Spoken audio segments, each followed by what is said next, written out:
You're listening to the Game On Glio Podcast with Shannon Traphagen.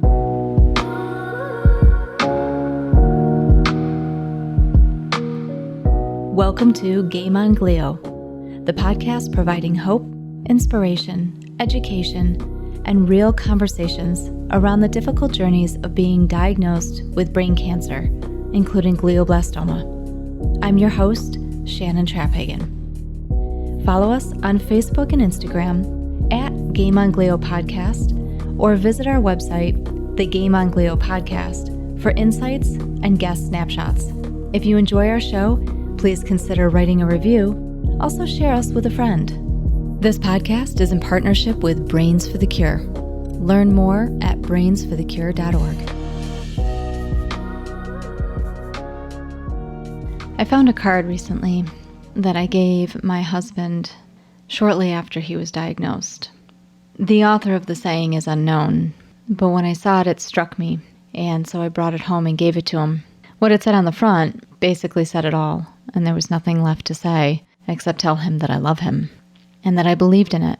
The card said, "Proceed as if success is inevitable." We don't know why we're chosen for the paths that we're chosen for, why certain things happen to some people and don't happen to others, why some people's journeys are harder compared to others in this world. What we do with the path that's laid before us says more about who we are than anything else. We each have to find our own way, figure out the message, find a purpose, no matter how big or how small. For some of us, it's helping others.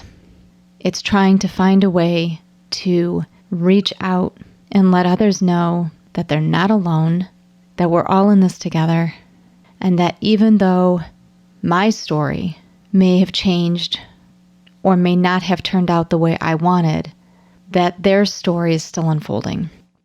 And our guest today, Jenny Williams, a patient with brain cancer, a thriver, and an ambassador with Head for the Cure, Brains for the Cure, is one such person as well who is taking her journey and her path and finding purpose in it, finding a way to thrive, to make a difference, and to let others know that success is inevitable. She joins us next after a quick message from our partner. When my mom was diagnosed with a brain tumor, I didn't know where to turn. How do I prepare myself as a caregiver? As a 22-year survivor, I've talked to hundreds of patients, mostly just listening and answering questions. I've visited dozens of websites, some good, but none I thought truly met the needs of survivors and caregivers. I found what I was looking for in Brains for the Cure. This is a resource I've been looking for. Not only did I learn a lot, but it also reassured both of us that we are not alone. With resources and news from Brains for the Cure, patients and caregivers can advocate for themselves and become decision makers in their own journeys, learn about treatment options and clinical trials, and connect with other patients, survivors, caregivers, and medical professionals through our ambassadors, online support groups, and personal stories. Find out more at www.brainsforthecure.org. Hi, and welcome back. We have with us today our guest, Jenny Williams. She's a graphic designer from Chicago, Illinois, and she is a brain cancer thriver. She's been on this journey for the last 12 to 13 years, and she and her partner have been walking through this for a very long time. Jenny, thank you so much for being with us today. Thank you so much for having me. So why don't we start out with how this journey began? When were you first diagnosed? And tell our listeners a little bit about the type of brain cancer you have. I know we've talked a lot about on this show glioblastoma. We recently had a caregiver who talked about her husband's journey with anaplastic brain cancer, which turned into GBM. But your journey is a little bit different. Yes, so I remember the date because you never forget a really significant day. It was December 18th of 2008. I went in for a CT scan at Evanston Hospital, It was ordered by an ENT, an ear, nose, throat specialist, because for a year I had been hearing this whooshing noise in my ear, which ended up being the increased blood flow to the brain. And I went in for the CT scan, and they stopped it short, came in. The woman was like, "Have you had a scan of the head before?" And I was like, no, not of the head. And so she said, okay, well, we're just waiting on feedback from the radiologist, and we'll be back in. So I thought that was odd, but in comes the radiologist, and he said, "We saw something, and we need you to take your things over and follow this woman over to the ER." I thought, gee, I must have moved or something. I was just kind of laughing it off. And they took me into the ER.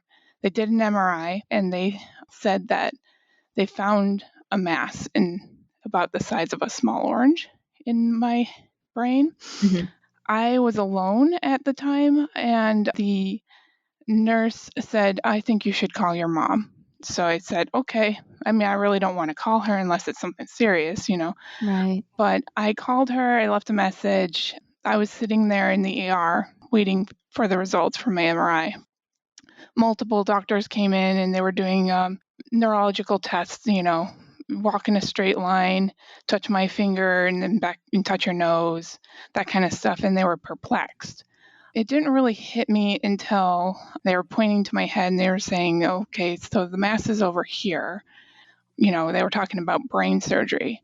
And my parents came in just before the neurosurgeon came in. They were talking, well, there's nothing we would need to do now immediately.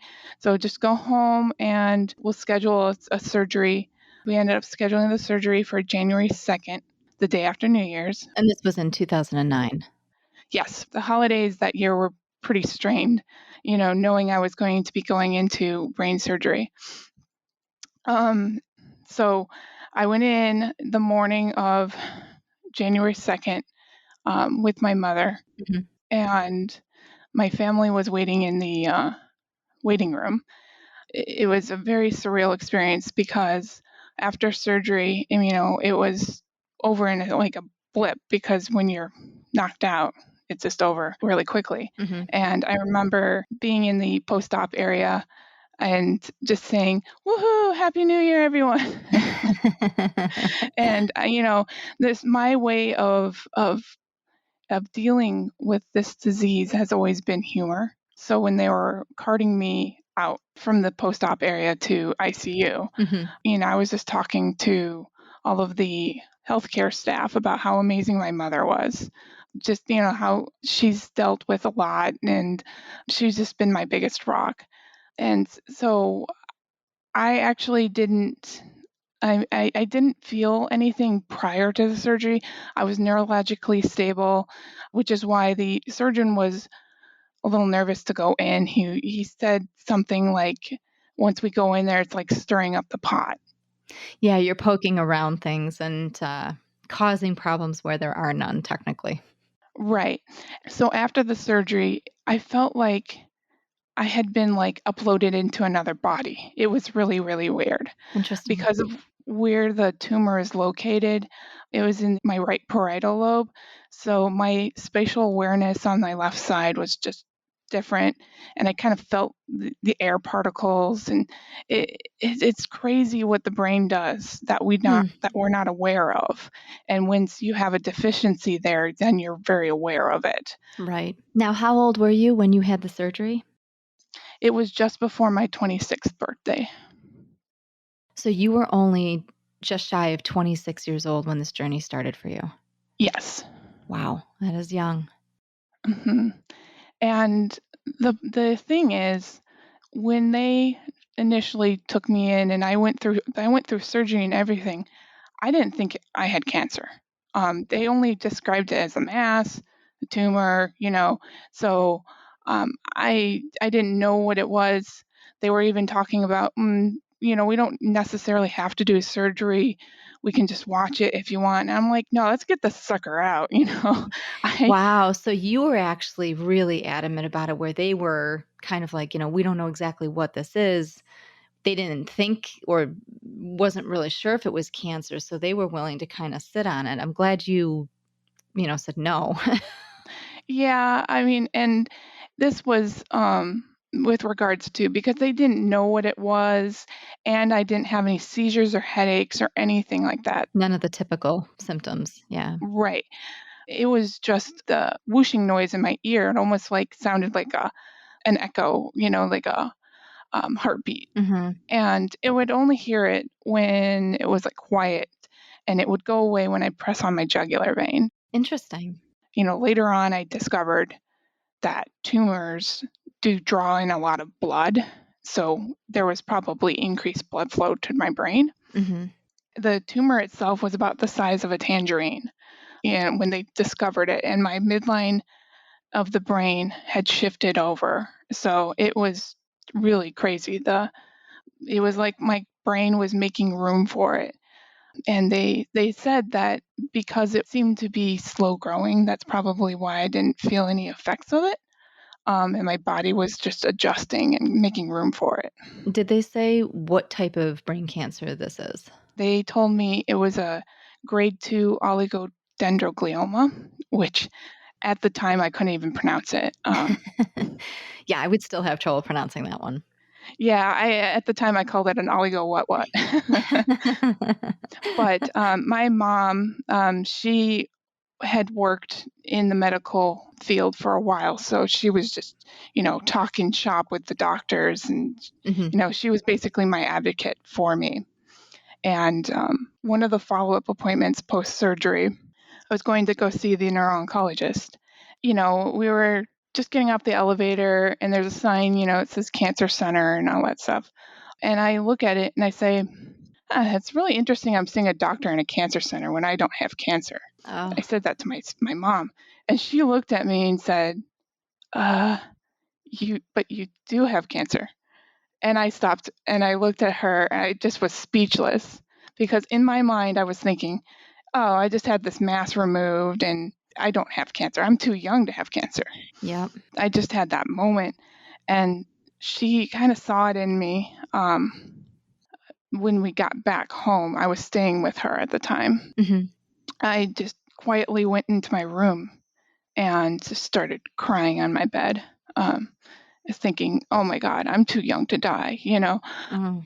And she, being the awesome mom she was, she came into my room, without my permission. As parents often do. Yeah. And she sat down and held me and she said, "You know what? This doesn't change who you are. Um, you just have to go to the doctor a little more often. You're still the Jenny that I raised and I still love, and we're going to get through this." And those were the most impactful words that anyone has ever said to me, because yes, my life did change after that, Hmm. but I just ended up being a lot more appreciative of things and really looking hard at my relationships and who I was spending my time with. Is this person, this or that. So it really helped me evaluate my life, and now that I had something that could potentially take my life. Now, were you with your partner, Sam, at the time, or did he come around later on down the road? Oh, he came along much later. So we've been together for about 5 years, 6 years. Okay. So I spent a lot of that time alone, Mm. because a little over a year after that, my mom actually suddenly passed away. Oh, I'm sorry, Jenny.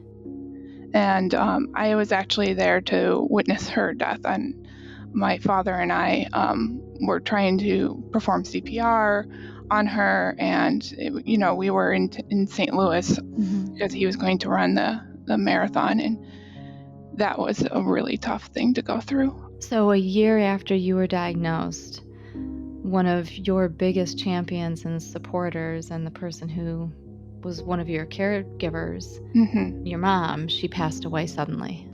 Yes, she passed away very suddenly.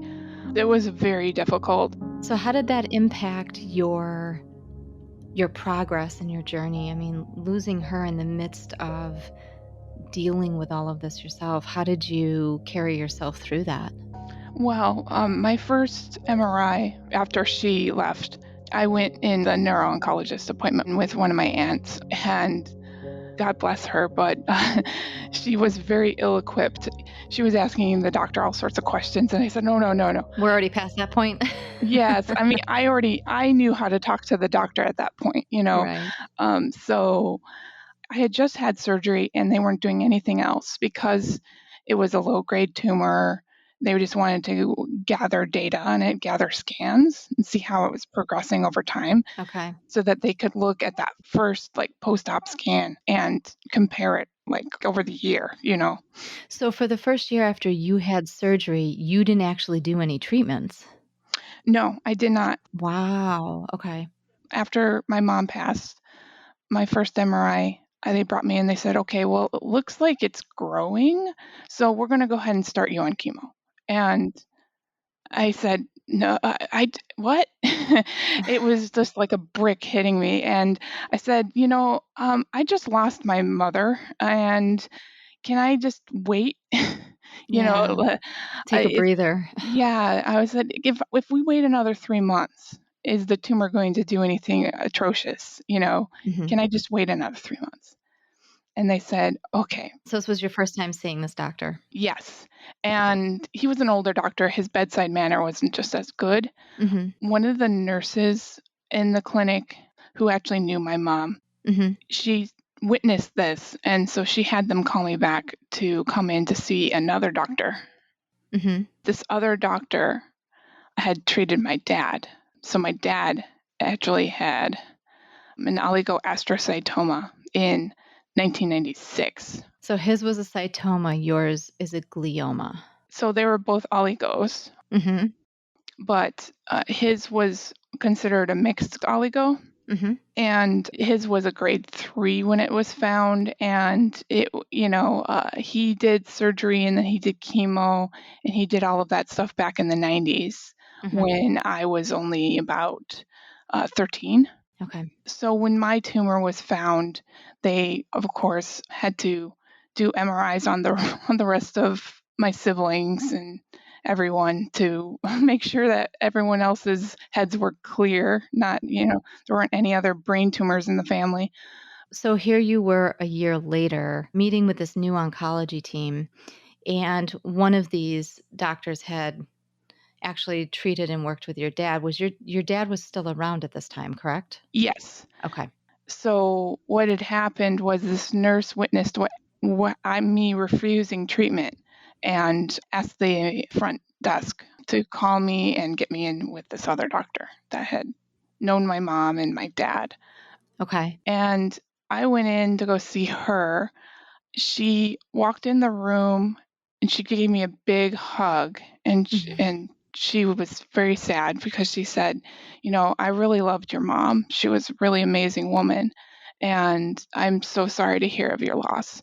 Of course, I don't know what you're really struggling with, but I kind of consider you family because my first time seeing you, you were a little tyke, and I really think you should do this chemo. If you were my, if you were my family, I would have you do this chemo. And it was the Temodar. Mhm. The temozolomide. Yes. And it was the week on, 23 days off, Yep. Yep, I'm familiar with that. getting blood work on day 1 and at the end. So it sounds like her approach was much more empathetic and emotional, and it sounds like you agreed to start chemo and not wait the 3 months. Yes. Okay. I just felt more of a connection with her. Mhm. I have since followed her across 3 hospital systems, so I still see her to this day. So she's had a huge impact on you. Yes, I mean, she's just so kind-hearted. She's been with me my whole journey now, I just stress that it's very important for patients to find a doctor that they trust. And if you don't feel right about what a doctor has told you, go find another one. Go seek as many opinions as you can on a situation. That can't be stressed enough. I'm really glad that you're highlighting that. I have said it a couple of times in different episodes that it is extremely important to be your own best advocate or have somebody by your side that is your best advocate. And if you are not comfortable with who you are seeing for your oncology or neurology team, that you have the right to seek other opinions. Yes. And just because I like my doctor doesn't mean that she's the right doctor for other patients, Exactly. Yeah. because I've actually witnessed that. I've heard of other patients that were seeing her that, didn't enjoy that experience. But, I have that deep connection with her. So, I mean, that's just really an amazing thing to have with your doctor. It's a very important thing. And now we should stress, too, that throughout the course of you telling this story, where we stand today, I mean, you've been on this journey now for roughly 12 to 13 years, which I tip my hat to you. I want to stand and applaud you. It's just, it's a blessing, in all honesty, that 12 or 13 years is an amazing journey. And I'm honored to have you on because I think it's important for other patients to realize that there are very different forms of brain cancer, but there is definitely hope. And it is, for a lot of people, you can get to a point where you are just living your full life. You're living your best life and you have time. And I can't stress that enough to our listeners. And you're an example of that. Yeah. So after that experience and, after losing my mom and seeing this new doctor and starting chemo, I actually found out about this organization. So I hadn't done any groups or connected with any other survivors because I felt there was such a disconnect from other survivors being in my 20s. Everyone else was about twice my age and married. And so it was just, there was such a disconnect with any support groups. But shortly after that, I found this organization that was meant for young adult cancer survivors, and they did what was called outdoor adventure therapy. Okay. Do you remember the name of the organization? Yes, it's called First Descents, and they're based out of Denver. Okay. They send young adults on whitewater kayaking, surfing, and climbing trips. Wow. It's truly amazing.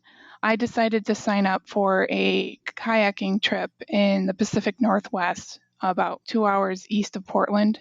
Okay.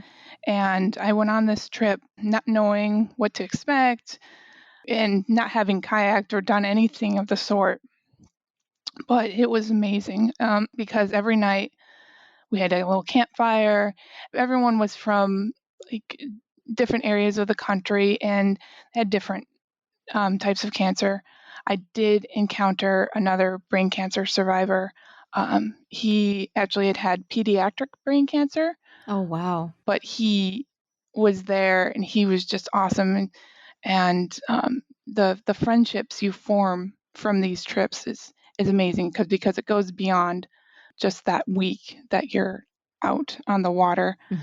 Their motto was, this river doesn't care that you have cancer. You have to paddle through it and get through it regardless. And I just found it so empowering, and it was just amazing to meet other people that were closer to my age that were dealing with this diagnosis. So it sounds like trips like this and this organization really helped you navigate those first few years after you were diagnosed. Yes, so I ended up going on that kayaking trip. I met a few friends from that, and then I went on a surfing trip in California. Then in 2013, I went on a surfing trip to Bali with them. Wow. Yes. I mean, I can't say enough good things about this organization. I mean, their initial programs are free, but then you end up fundraising for them for their trips. Okay, I see. Now, Throughout the course of the last 12 years or so, was that first round of chemo the only treatment that you had to go through? And how long were you doing that treatment? Or have you had to do chemo more often? That first round of chemo, I did 24 of those. 24 rounds. Okay. Yes, over the course of it was over 2 years. Mm-hmm. So I went on those trips while I was doing chemo. Wow. As crazy as that seems. On one of my surfing trips, I had to get my blood drawn, Mm-hmm. and it was in the state of California, and they wouldn't take any orders from any out-of-state doctor. So I had to go into a doctor. It was a whole ordeal. Oh, gosh. They don't make it easy sometimes, do they? No, and I'm like, I just need a quick CBC, please. So that was 24 rounds of Temodar, and unfortunately, that Temodar, it did bring me some anxiety. I did have anxiety prior to taking the pills because I would just feel so rotten afterwards. Like the next day, I would feel hungover. Yep. And I would say, this is not fair because I didn't have a fun night last night. Yeah. That's funny. My husband went through that and developed a little bit of anxiety going into his Temodar cycle because he felt the same way. It would always feel like he was hungover. And he's like, this sucks because it's not like I got to drink my favorite craft beers and I'm still feeling like this the next day and paying for it. Yeah. And I would basically take the anti-nausea, the Zofran, and then it would start because then I'm like, I'm going to be taking the poison, as I call it. But yeah, I did get through it. And when I was, after I took my 24th round of Temodar, I was going in for my MRI. I was really excited to be stopping the Temodar. I'm like, yeah. And so I go into the MRI. My doctor actually was no longer working at the hospital. Mm-hmm. So I went in to go see this new doctor, and I was a little nervous about that. But, I was still, upbeat about it. And I went to go see this new doctor, and he was reviewing my scans with me, and he was pointing at, something in the tumor. And he said, well, I'm not exactly sure what this is, but I'm going to talk this conference. I'm going to talk with these other doctors. And I was just flabbergasted with those words. I'm not sure what this is. Right. It's like, okay, you need to elaborate on that statement. I asked him if I could go shop around, if I could go seek opinions of other doctors. And he said, oh, certainly. He actually gave me a referral to a doctor in their sister hospital. Mm-hmm. And my previous doctor, my aunt actually Googled her name, and she has a very unique name, Dr. Paleologos. So thank goodness she has that unique name because she Googled her name and she found out that she was at Rush Hospital here in Chicago. Mm-hmm. So I called over there and I said, hey, I'm a patient of Dr. Paleologos from her previous position, and I would like to see her. Mm-hmm. There's something on my scan. And they responded with, well, she's not seeing patients yet. So I said, well, can you just tell her that Jenny Williams called and there was something on my scan? Mm-hmm. So they call me right back and they said, okay, she wants to see you immediately. And I gather my files from the previous hospital and bring them over. And I walk in to go see her, and I can tell she's just not set up to see patients. Right. She's on this tiny little screen reviewing my MRI with me, and but we were making the most of it, right? And so she said, I know exactly what's going on with this. Really? What'd she say it was? So she said that my tumor was evolving, that the spots where the dye took up, so there were spots of contrast dye Mm-hmm. that showed up on the scan. And she said where these spots are probably higher grade cells of a tumor. I had mentioned to her that the other doctor had said about he was thinking about radiation. Mm-hmm. And she said, well, the problem is, we don't know if those cells will resist radiation because they grew while you were doing chemo. Interesting. So, what was her recommendation at that point? So she wanted me to do surgery. A second surgery. hmm Okay.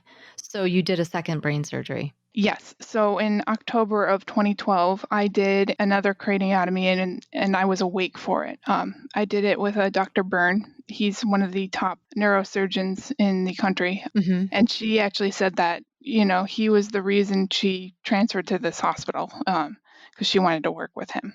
Wow.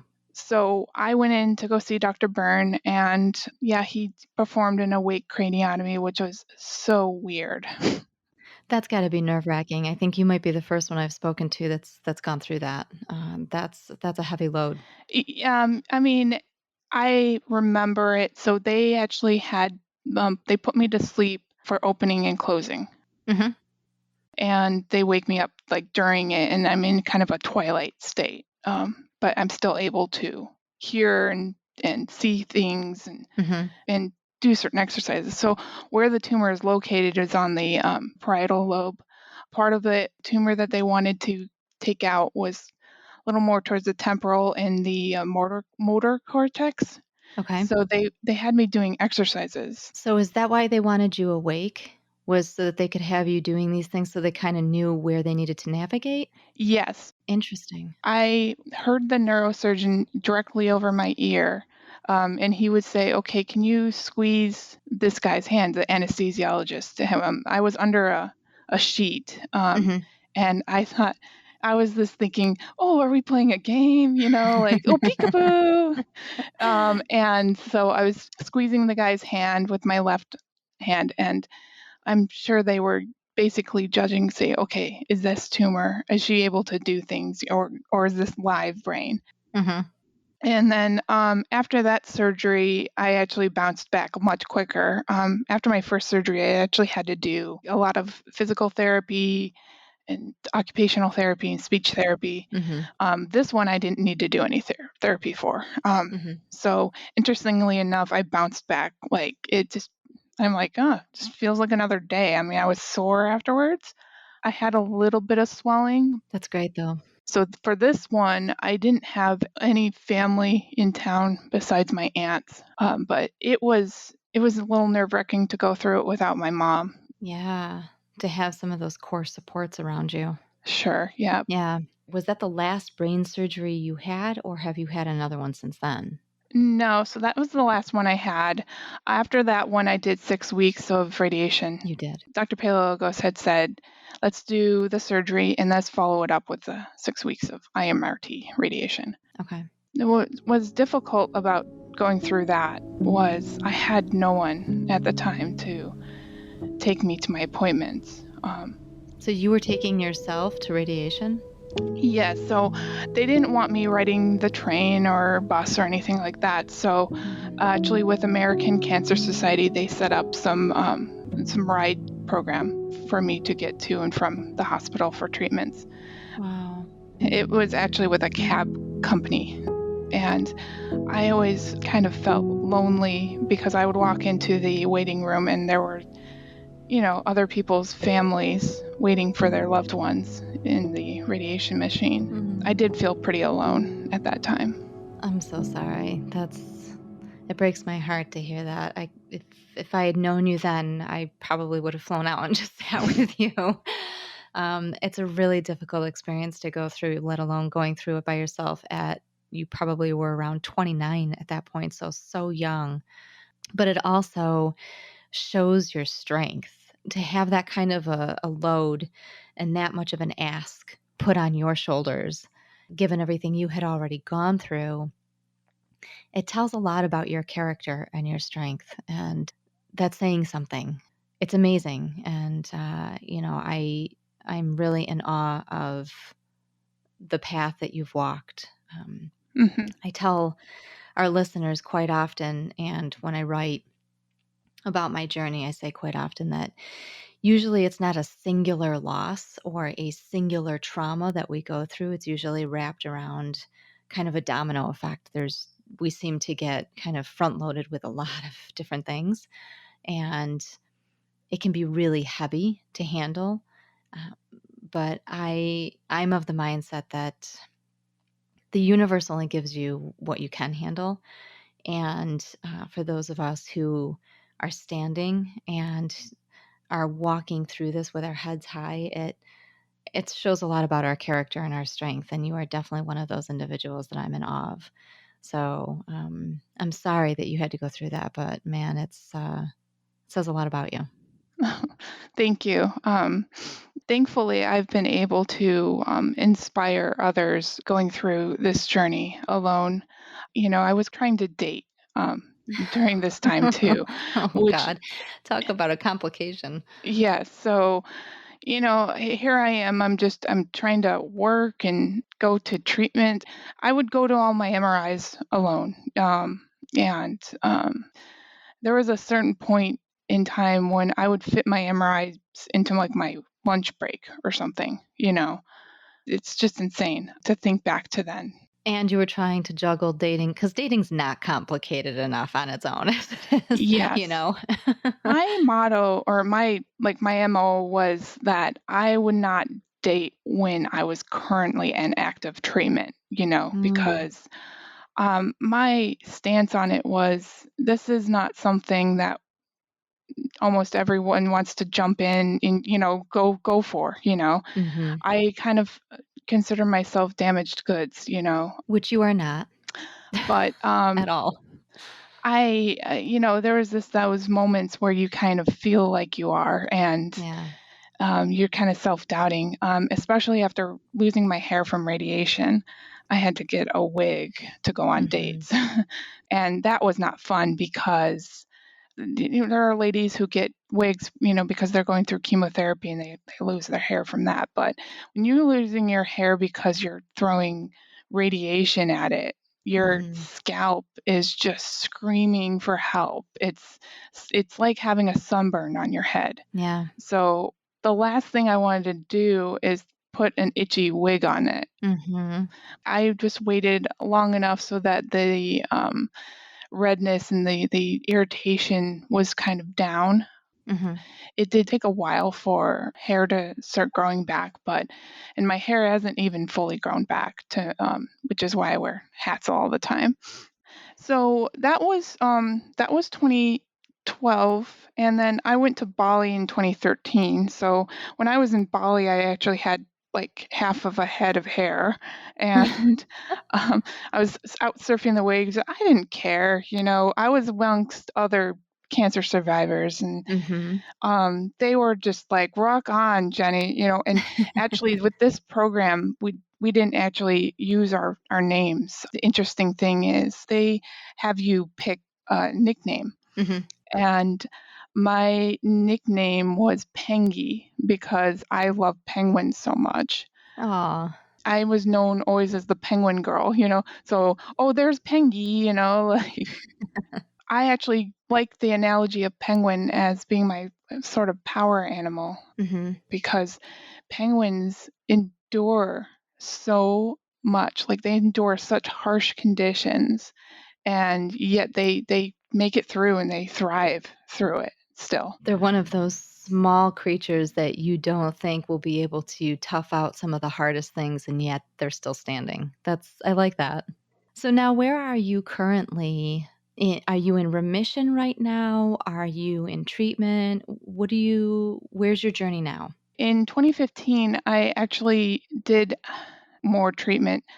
That was because there were some suspicious scans.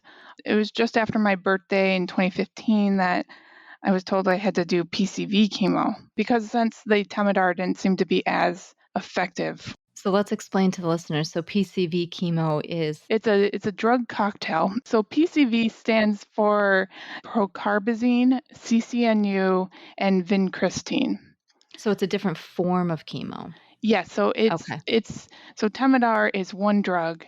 Pcv is 3 drugs. Wow, that's quite the cocktail. Yes, procarbazine and CCNU are both pill form like Temodar. Okay.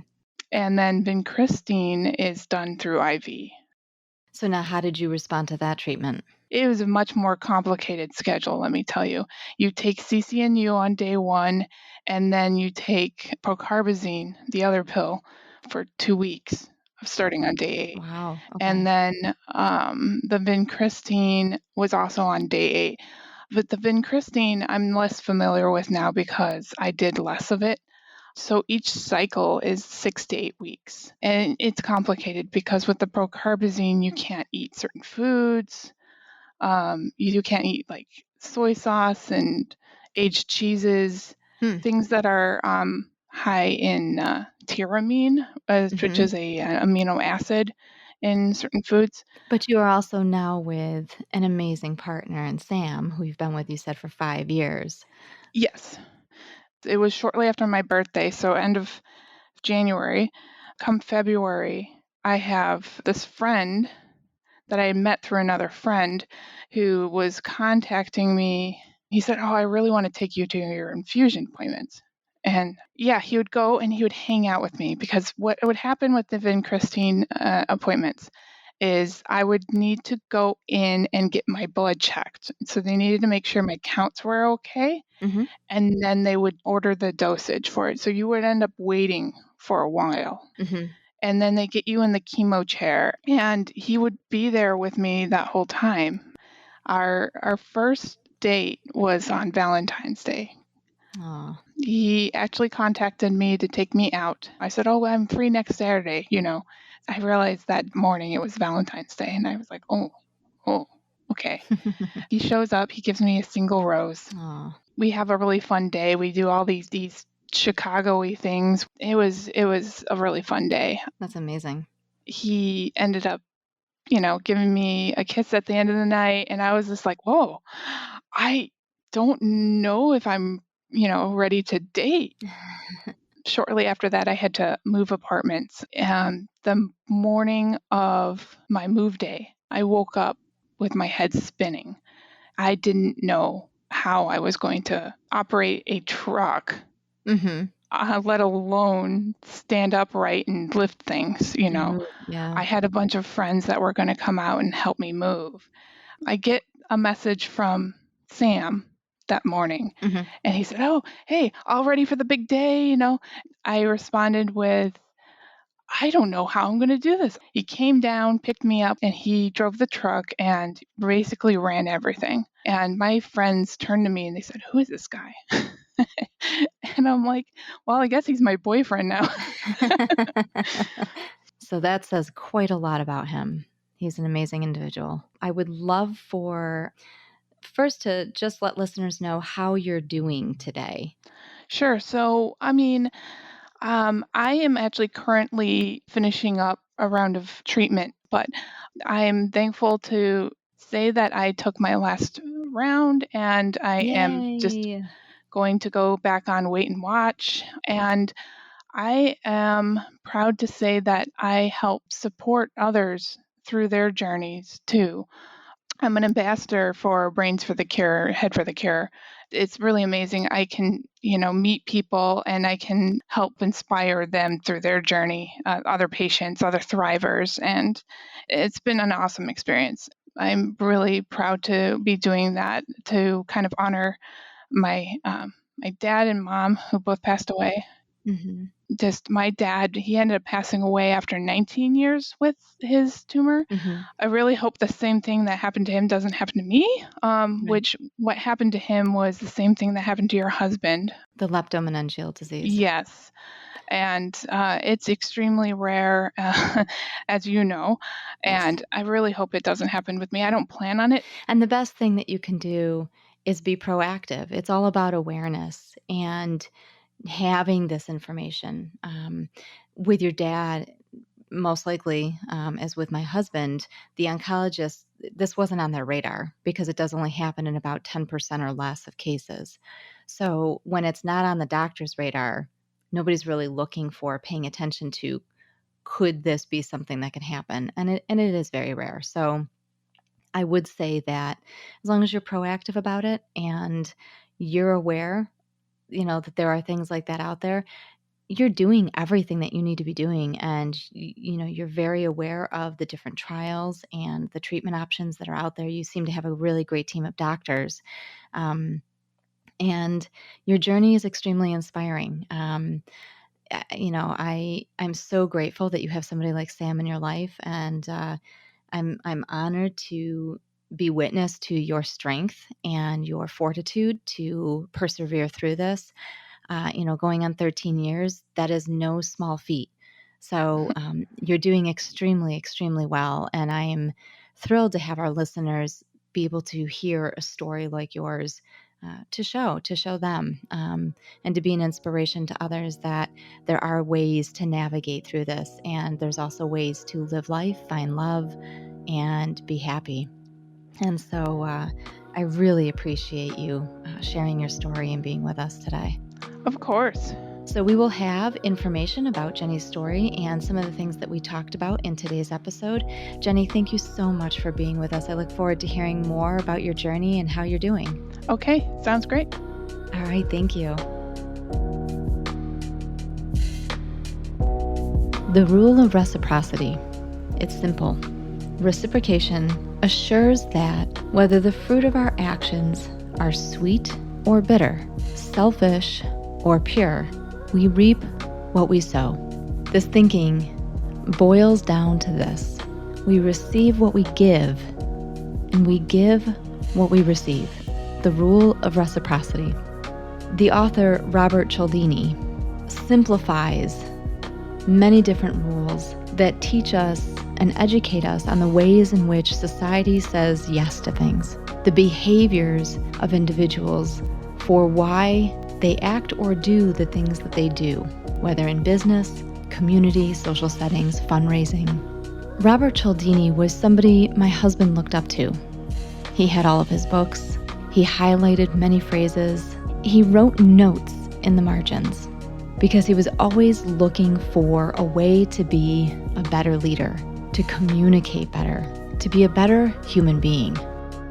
His actions were pure. You reap what you sow. So why do I bring this up today? I bring this up because this episode exemplifies and aptly captures the rule of reciprocity. Jenny is a patient who is giving back all that she has received: support, love, education. She's an ambassador, and she's reaching out to others so that other patients and caregivers and family members and community know that they're not alone, that we're all in this journey together. And guests like Jenny are proof that there are so many other individuals with amazing, powerful stories out there that are doing the same thing. This is why we come together. This is why we share our stories. No matter how hard they are to tell, we share them to reciprocate what's been given to us. And as long as we continue to do that, continue to help others, to educate, to lean on each other, to be there for each other, then we will move the needle in finding better treatments and a cure for brain cancer, as well as hold each other up during difficult times. I am grateful to have had Jenny Williams on our show today, and I look forward to hearing her progress. The rule of reciprocity. We reap what we sow. Keep that in mind as you go forward through the rest of your day, the rest of your week, the rest of your year, to give out of love, to give out of good-naturedness, to support others no matter how hard it may be for you at times. You'll be amazed at what you receive in return. Please visit my website, thegameongliopodcast.com, where I will be giving you an update on where Jenny Williams is in her journey right now, and a little bit more background and information on her father and his diagnosis. Thank you for joining us today. We'll see you again next month. Brains for the Cure is an innovative online resource to help brain tumor patients, survivors, and caregivers become advocates, educate themselves, and connect with others throughout each phase of their journey. We are proud to partner with the Game On Glio Podcast. Visit brainsforthecure.org to learn more. Thank you so much for joining us this week on the Game On Glio Podcast. Make sure to visit our website, thegameongliopodcast.com, where you can subscribe to the show via Podbean, iTunes, Google, Apple, Spotify, Spotify, or via RSS, so you'll never miss a show. While you're at it, if you found value in this show, we'd love to hear what you think. Please post a review, give us a rating, or simply share with others so that they can listen to the show in the future. That'll help us too. If you like this show, you might want to check us out on Facebook at Game On Glio or on Instagram at Game On Glio Podcast. We look forward to seeing you again next month for another exciting episode of the Game On Glio Podcast.